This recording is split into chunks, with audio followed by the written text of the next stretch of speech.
The year was 1867, and the wind along the Arizona frontier carried the kind of cold that worked its way under a man's skin. Jack Mercer pushed the cabin door open with a slow hand, listening to the hinges groan like some half-frozen animal. Night had fallen hard. The sky stretched black and wide, unsympathetic, swallowing whatever warmth the day had left behind. Jack stepped outside to check the stock, though he already knew none of them had the strength to wander far. Drought had thinned everything, grass, cattle, and the spirit of men. Some nights he wondered if it would thin him next. He carried a lantern, its flame wobbling against the wind. The beams of the corral were dark silhouettes waiting for him at the end of the yard. His boots scuffed through dust that hadn't tasted rain in months. He paused halfway, taking a breath that tasted of cold earth and cedar smoke. Loneliness sat beside him like an old, unwelcome guest, too familiar to drive off, too silent to embrace. He hadn't intended to buy land this far out, but after losing his younger brother in a border skirmish, shot while trying to broker peace where no peace existed, Jack needed quiet more than companionship, needed distance from the way people talked about wrongs, rights, and the lines drawn between them. Out here, the only laws he answered were the sun rising and the cold falling. Out here, he could almost forget the last time he held his brother's blood on his hands. The lantern light flickered across the corral. The horses twitched their ears but didn't greet him. They'd settled in for the night, heads low, ribs outlined beneath dusty coats. Jack checked the latch, then knelt for a moment to run his fingers across the earth. He wasn't sure what he expected. Tracks, trouble, maybe some sign that he wasn't as alone as he felt. The land gave him nothing. He turned back toward the cabin. That was when he heard it, a faint, struggling sound. A croak, a breath, something small, close to the ground, but alive enough to catch the ear of a man who'd spent years listening for danger. Jack straightened slowly, lantern raised. The sound came again, softer this time, followed by a whisper of movement. He stepped toward the fence line, boots pressing over brittle grass, lantern swinging just enough to push the shadows aside. And there, beneath the slanted rails of fence, lay two small figures, a boy and a girl, Apache children. The boy looked around 10, the girl maybe 7. Their faces were streaked with dust, lips pale, limbs trembling from cold and exhaustion. They lay curled against each other like frightened animals bracing for the end. The boy lifted his head, only barely, eyes glossy and dull as river stones. The girl didn't move. Jack froze. For a long, taut moment, all he heard was a wind. He lowered himself to one knee, lantern angled so the light didn't blind them. "Easy," he murmured. He wasn't sure they understood English, but tone had a way of crossing any boundary. "I'm not here to hurt you." The boy watched him with the look of someone who'd run until running became impossible. The girl's breath rattled, shallow and fading. Jack recognized the sound. Dehydration, cold, fright, maybe injury. He knew the danger instantly. No white rancher sheltered Apache children, unless he wanted the whole territory, calling him a traitor. And if their kin found them here, found them under his roof, they might assume the worst. But Jack also knew something else. If he left them where they were, they wouldn't survive the night. He set the lantern down carefully. "All right," he said softly. "Let's get you inside." He lifted the boy first, light as a bundle of sticks, then the girl, lighter still, her small hand slipping against his coat as though clinging to the last thread of warmth left in the world. He carried them into the cabin and shut the door behind him. Jack laid the children on his bed, the only one he had, because the floor was too cold and the pallet too thin for bodies this week. The girl whimpered when he set her down, and the sound pierced him sharper than any knife. He grabbed the kettle, poured water into a tin cup, and touched it gently to the boy's lips. The child drank like someone remembering what living tasted like. The girl stirred at the sound, and Jack moved to her next, lifting her head so she wouldn't choke. Their clothes were worn, dusty, torn at the hems as though they'd been dragged through brush. When Jack knelt beside them, he saw scratches along their arms, thorns, running wounds, fear scars. They'd been fleeing something. A harder truth settled in his chest. Something, or someone, was coming for them. The fire popped in the hearth, sending a warm glow over the children. The boy turned his head, studying Jack with dark, wary eyes. Jack didn't try to force conversation. He'd seen enough fear to recognize the kind that wasn't ready to speak. He dampened a rag with warm water and wiped the girl's face, slow, gentle strokes. Her skin was cold as early frost. She blinked awake, barely. When she saw him, she flinched. The boy shifted, placing a thin arm protectively over her. Jack raised both hands. "It's all right." He didn't move closer, didn't crowd them, didn't give them any more reason to fear. Minutes passed like thin ice cracking. Gradually, the boy let his guard ease, just enough for Jack to continue tending to the girl. Once they drank their fill, they both drifted into sleep, breath steadying but still fragile. Jack pulled a blanket over them, standing beside the bed longer than he intended. They looked so small there, curled together beneath the quilt his mother stitched before he left home. He wondered what she'd say if she saw this. Probably that saving children was worth whatever came next, no matter how sharp the consequences. Outside, the wind shifted. Jack's instincts prickled. He stepped to the window and pushed the curtain aside. The night was dark, starless, thick with a sense that didn't belong to weather. More like the land itself was holding its breath. He scanned the fence line, then the ridge beyond. Nothing moved, but something had moved through here recently. He felt it the way a trail scout feels a distant storm. No sound, no light, but the memory of motion lived in the air. He slipped outside with his lantern and scouted the ground. It didn't take long. Tracks, dozens of them. Light footprints. Children, but also heavier ones. Wider spacing, deeper impressions. Adults. Movements frantic, purposeful, fresh. He walked farther along the cottonwoods and found broken brush. A snapped limb, a scrap of woven cloth snagged on a mesquite spine. There were other signs, too, ones he knew too well. 2 sets of children's tracks converging with several adult ones, then scattering again, as if the little ones had fled one way while the rest split another. A group searching, maybe chasing. Jack followed the tracks to the edge of his property, stopping only when the land dipped into a shallow wash. The prints here were older, hours maybe, but direction mattered more than timing. They were coming this way. He thought of the children asleep inside his bed, thought of the fire keeping them warm, thought of the way the girl had clung to his coat, too weak to do more than breathe. Jack turned back toward the cabin. He knew what was coming, and he knew it wasn't rest. The cabin felt smaller when he stepped back inside, as though danger had slipped in with him. The children slept soundly, breaths soft, faces finally calm. Jack pulled a chair beside the door, rifle resting against his thigh. Not raised, not aimed, just there. A man didn't need to point a weapon to be ready to use it. The hours stretched. The fire lowered itself to glowing coals. Jack's eyes stayed on the window. Then the wind changed again. Not colder, heavier. A low vibration trembled through the ground. Subtle at first, then steady enough for any horseman to recognize. Hooves. Many, moving in a synchronized rhythm. Too organized for cattle. Too numerous for travelers. Too swift for wanderers. Jack stood. The girl stirred in her sleep, whispering something in Apache, a word he didn't understand. The boy's face tightened, as though he heard the approaching riders even while unconscious. Jack reached for his coat, shrugged it on, grabbed a lantern, and stepped outside. The night met him with silence, so total it felt unnatural. He lifted the lantern, angling it toward the ridge. Shapes emerged. 1 rider, then 10, then dozens. Warriors cresting the ridge like shadows unfastened from the earth. Their horses moved in controlled formation, breath fog in the air, hooves muffled by dry soil. Spears glinted in faint light. Bows hung ready at their sides. At the center rode a broad-shouldered man with braids hanging heavy against his chest. Paint marked his face. Authority marked his posture. Hashka Naba, the kind of leader whose presence needed no words to confirm. Jack's grip tightened on the lantern.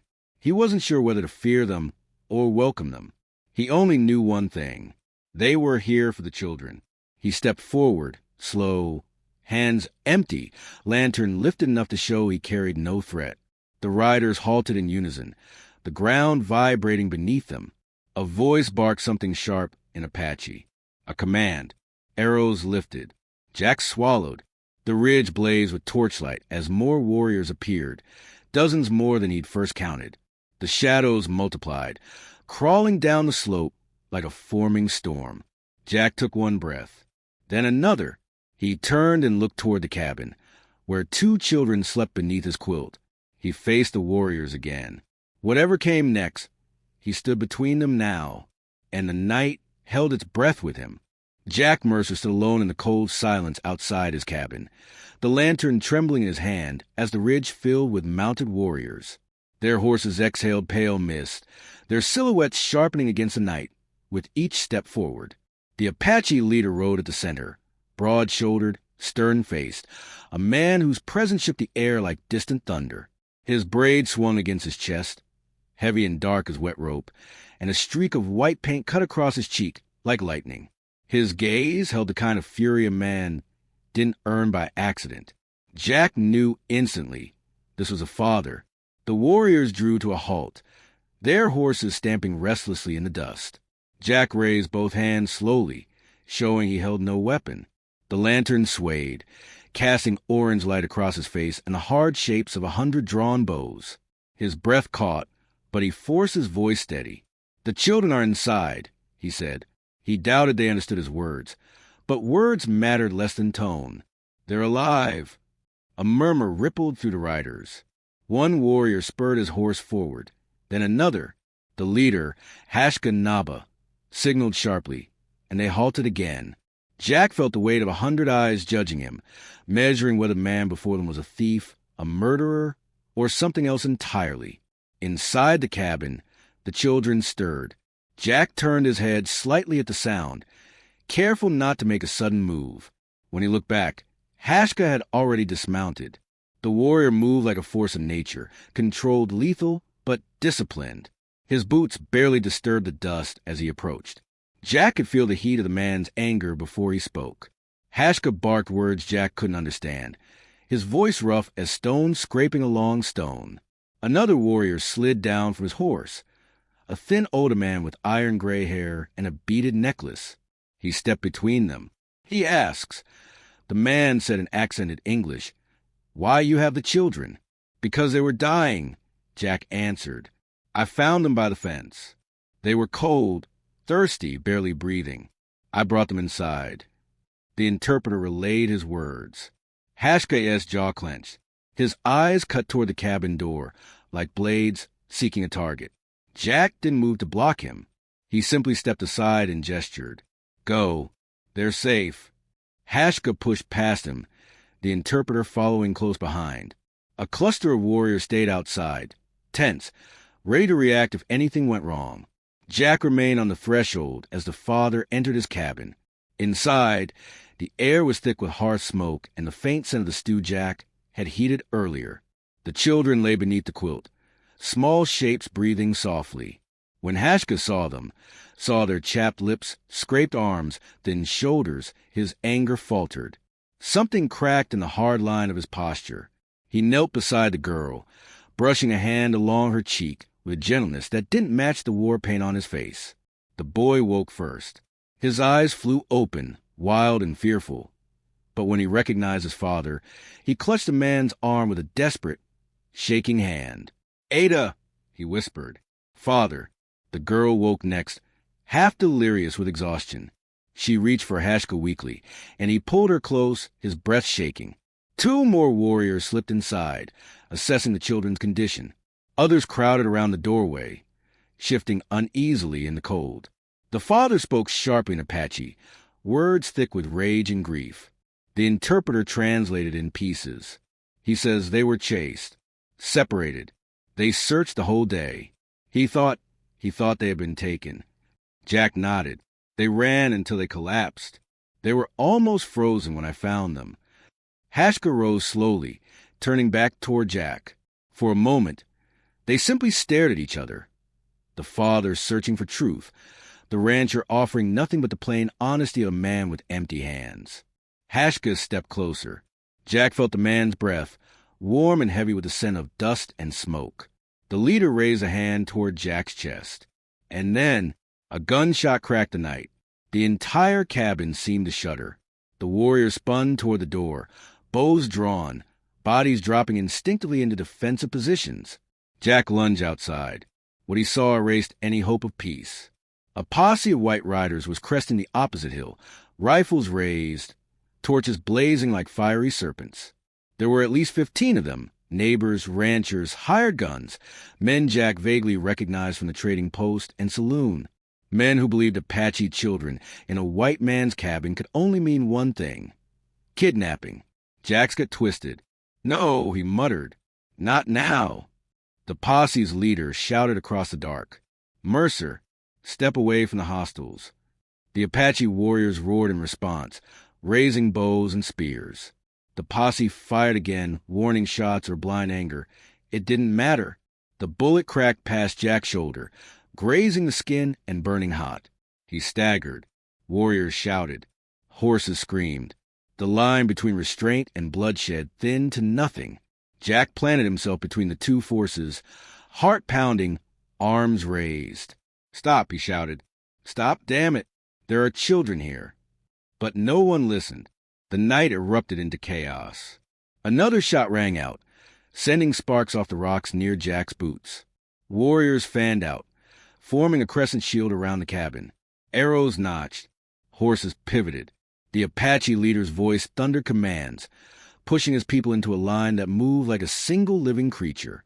Jack sprinted forward, waving his arms at the posse. "Hold your fire. There are kids." A gun went off close by. Dust exploded inches from his feet. Jack dug behind a stump, breath tearing in his lungs, fury rising through him like wildfire. "Damn fools." From behind a cover of boulders, the posse shouted back. "Move aside, Mercer. They'll kill you as quick as they killed Brooks." No one knew for certain who had killed Brooks, a rancher found dead weeks earlier. Rumors blamed Apache riders, though Jack suspected the man had simply crossed the wrong trail at the wrong time. But fear didn't need truth. It only needed a spark. Tonight, the spark burned bright enough to swallow them all. Arrows hissed through the air. A horse in the posse cried out and collapsed, legs folding. The rider tumbled, cursing. More gunfire followed. The warriors responded with a volley of arrows that struck a fallen log inches from the posse's cover. Jack heard a scream. An Apache adolescent, maybe 15, stumbled, clutching his arm where a bullet grazed him. Jack didn't think. He broke from cover and ran toward the boy, sliding in the dirt beside him. "Hold still," he said, pressing his hand over the bleeding wound. The boy stared at him, confused, pain sweeping through his face. "Stay down," Jack said. "I've got you." Another bullet whizzed overhead. Jack grabbed the boy by the shoulders and dragged him toward the cabin, every muscle in his body screaming as he pulled the youth behind protective berm. The warriors shouted in alarm when they saw Jack helping one of their own. The adolescent reached for his father's arm as they hauled him inside. Hashkay's eyes narrowed, not in anger, but in surprise. Jack didn't expect gratitude. He only nodded once and stepped back out the door, raising his voice toward the posse. "Stop shooting. You're hitting kids." "Move aside, Mercer," the posse leader yelled. "We saw the smoke, saw the riders. We won't let another settlement burn." Jack felt the blood on his fingers from the injured youth. He stepped forward, shoulders squared. "That wounded boy, he's no raider. He's a kid doing what any man would, protecting his sister and brother." The posse hesitated, only for a heartbeat. Then the leader spat. "We ain't here for your conscience, Mercer." He fired. The bullet cracked past Jack's ear. Behind him, the warriors shouted and loosed another volley of arrows. One tore through the brim of the posse leader's hat. Men scrambled, swearing, diving for better cover. The leader shouted, "Fall back." We regroup. The riders pulled their horses into a ragged retreat, galloping toward the hills. But their anger rode with them, and Jack knew they'd return, stronger, meaner, and far less patient. When the last hoofbeat faded, the night settled, heavy as wet wool. Jack exhaled. His shoulder throbbed where the bullet's heat had grazed him. Warriors retrieved arrows and tended to the wounded. The children remained inside the cabin, terrified but alive. Hashka approached Jack, face unreadable. For a long moment, neither spoke. The leader finally nodded toward the retreating hills. The interpreter translated. He says more will come. Many more. Jack nodded grimly. I know. You choose to stand between the bullets, the interpreter added, watching Jack curiously. Why? Jack looked toward the cabin. Because the children didn't start this, and I won't let them die for it. The interpreter relayed his words. Hashka studied Jack, eyes dark as a storm horizon. He spoke slowly. The interpreter translated. He says, a man who protects another man's child is not an enemy. Jack let out a breath he didn't know he was holding. But peace was still a far-off dream. Torches flicker on the horizon, distant but growing. Riders. Reinforcements. The posse had gathered more men. Jack's cabin wasn't defensible. Staying meant death. Hashka barked orders. Warriors mounted quickly. Jack slung his saddle onto his horse with shaking hands, every movement sharp with urgency. The children were lifted onto their father's horse. The girl clung to her brother, still weak, head lolling. Jack mounted. The last torches brightened, spreading across the ridge like hungry stars. Hashka turned to Jack, voice low. Ride. They thundered into the night. Behind them, Jack's cabin, his home, his memories, everything he owned, became a silhouette swallowed by fire as the posse reached it. They didn't stop to watch. The flames cracked loud in the dark, carrying the message clearly. Jack Mercer had chosen sides. And nothing in the frontier burned brighter or more dangerous than that. The desert night pressed in on them as Jack Mercer rode alongside Hashka Naba. The boy and girl nestled between the father's strong arms on a single horse.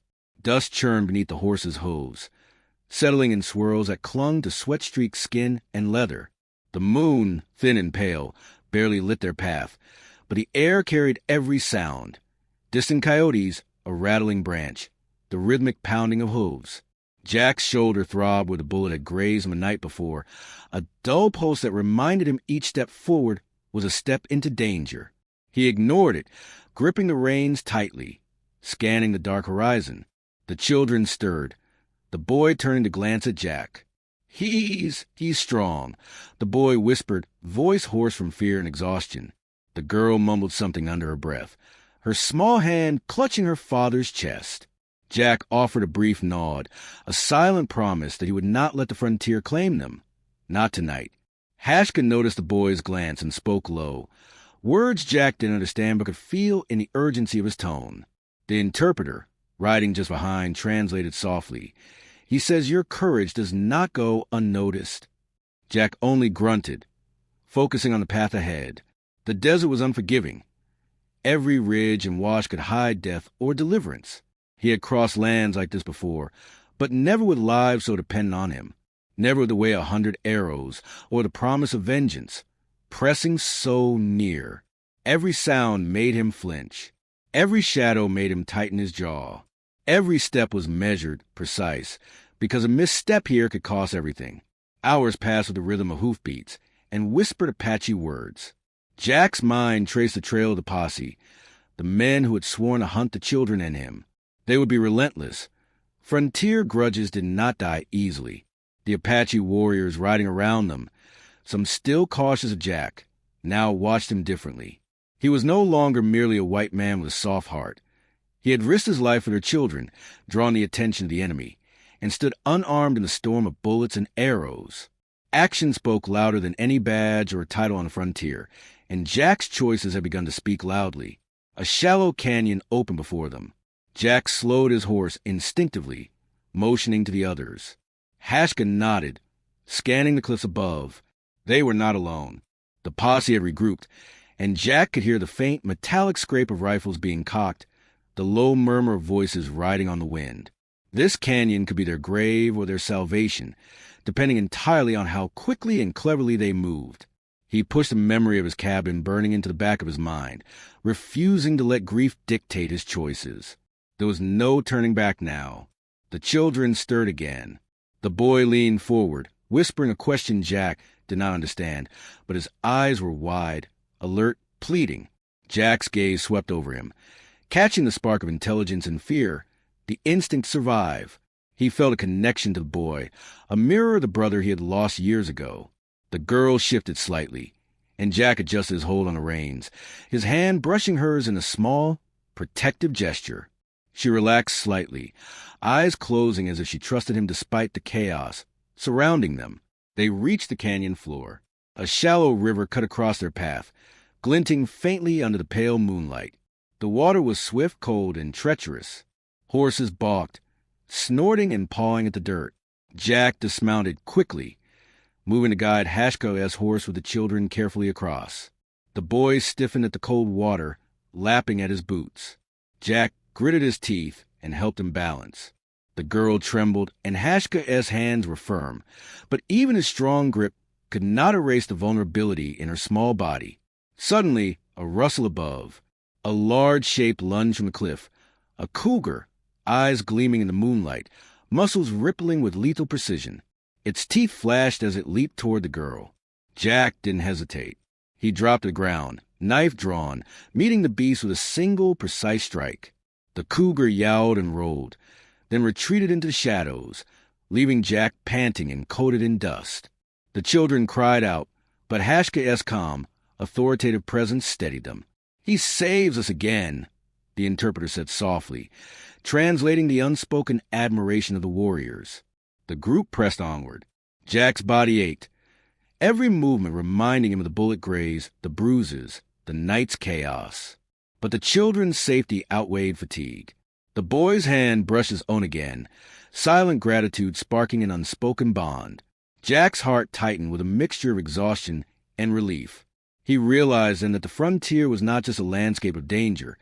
It was a crucible testing courage, morality, and humanity simultaneously. Each decision, each step forward, was an act of character. As dawn crept over the horizon, painting the desert in muted gold and gray, the group found a temporary reprieve. Horses were watered, wounds tended, and a cautious calm settled. Jack allowed himself a moment to catch his breath, watching the children with a new sense of purpose. They were alive because of him, yes, but they were also alive because Hashko had chosen to trust him. Trust was fragile on the frontier, easier broken than earned, and Jack knew that earning it had cost him everything he thought he could protect. The respite was brief. In the distance, the sound of hooves echoed against the canyon walls. Reinforcements for the posse had arrived, a larger, more organized force than the previous night. Jack's pulse quickened, and Hashko's warriors prepared silently, the tension radiating like heat from a fire. Each man, each horse, each child held their breath as strategy formed an instinctual, wordless communication. Jack's instincts guided him as they positioned themselves in the narrowing canyon, ready for a confrontation that would decide the lives of everyone in their group. The first volleys were fired from the canyon rim. Dust and gravel exploded around them as arrows and bullets flew. Jack stayed low, instinctively shielding the children with his own body, adrenaline sharpening every sense. He could feel the recoil of every horse beneath him, hear the whisper of every arrow, smell the acrid tang of gunpowder and dust. The canyon became a theater of chaos, a blur of movement, sound, and fear. Hashko took command, his voice a low growl, precise and authoritative. The warriors moved with lethal efficiency, protecting the children while countering every attack. Jack found himself acting without thought, instinctively moving, blocking, and striking where necessary. The boy watched him, wide-eyed, learning courage in real time. The girl clung to her father, eyes darting, heartbeat palpable even for where Jack crouched near the water's edge. Jack's bullet wound burned, every motion a reminder of his mortality. Yet he pressed on. He dragged a fallen warrior out of the line of fire, applying pressure to a bleeding leg, murmuring assurances he didn't know he believed. The young warrior's eyes met his with unspoken gratitude. In that instant, Jack understood the frontier's truest measure. Courage was action, not thought. Survival was shared, not individual. Hours of battle, or what felt like hours, passed in 10 cycles of attack and retreat. The children, though terrified, remained unharmed, protected by Hashko's strategy and Jack's relentless courage. The posse leader, a hulking man with a scarred face, tried to flank them, but Jack anticipated the move. Signaling Hashko, who redirected the warriors in a tight defensive circle. Dust, sweat, blood, and fear mixed in the hot canyon air. Every moment tested Jack's endurance. Every heartbeat a drumbeat of impending peril. Then, at the canyon's narrowest point, Jack saw the decisive opportunity. The posse leader overextended, exposing himself to both Jack and the warriors. A single, precise volley from Hashkare's archers brought him down, sprawled across the rocks. The remaining men froze, realizing their attack had failed. Jack took a deep, ragged breath. His body was exhausted, his spirit battered, but he had helped tilt the balance. The children's lives were secured, for now. The silence that followed was heavy, filled with the echo of hooves, the rasping breath of horses, and the children's timid murmurs. Jack knelt beside the boy, gripping his shoulder. "It's over," he said, voice hoarse. The boy's eyes widened, disbelief and relief mingling. The girl stirred as Hashka carried her forward, the warmth of her father's embrace giving her courage she hadn't had before. Jack allowed himself to feel something more than adrenaline. Hope. Hope that the children would survive, that trust and courage could bridge cultures, that mercy could triumph in a land built on violence. He gazed across the canyon, watching the remaining posse retreat, their torches flickering like dying embers against the dawn. Hashka approached him, placing a firm hand on his shoulder. The interpreter relayed his words. He says, "You have proven your heart. You are not an enemy. You are chosen among us for what is right." Jack nodded, the weight of exhaustion pressing into him. The children's quiet breathing, the steady presence of Hashka, and the retreating thread of the posse coalesced into a rare, fragile peace. It was a peace hard won, one measured in courage, compassion, and the willingness to stand for those who could not stand for themselves. As they continued through the desert, Jack looked at the children, then at Hashka. The horizon stretched endlessly, unforgiving yet full of possibility. They would survive this night, this danger, and perhaps more. And Jack Mercer, once a man running from loss and guilt, felt a transformation stirring within him. He was no longer merely a survivor. He was a protector, a witness, a man who had chosen to act when hesitation could have cost lives. The desert wind shifted again, carrying with it the smell of sage and distant rain. Jack's hands relaxed on the reins. The boy leaned slightly toward him, as if sensing the bond formed in shared peril. The girl rested against her father, trusting the strength and courage of both men. And somewhere deep inside, Jack felt the quiet pulse of purpose returning, steady and unwavering. The frontier had tested him, and in return, it had given him something rare. The knowledge that courage and compassion were worth every scar, every sleepless night, and every heartbeat spent in fear.